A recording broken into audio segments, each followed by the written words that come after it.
Hello guys, so dahil wala akong mabili na Deborah costume, kaya bumili na lang ako ng material. So bumili ako ng tela and tatahiin ko na lang. So dahil wala si Aliyah, so tinansya ko na lang yung sukat. Kaya ayan, dahil stretchable, kaya kasya sa akin. So yan yung dress na ginawa ko. So sa kamay ko lang siya tinahi guys. It cost me more than 1,000 kasi nga ang mahal ng tela na yan, 290 per yard. Tatlong yard yung binili ko.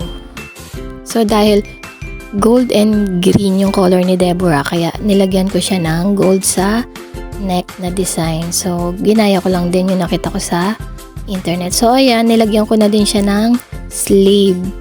Then mahaba, and then nilagyan ko din siya ng garter sa waist para sakto lang kay Aliyah.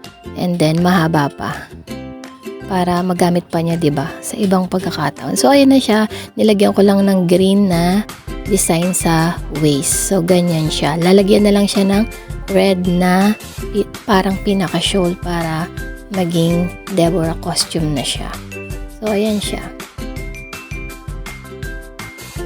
So ayan, mission accomplished. Thank you guys for watching.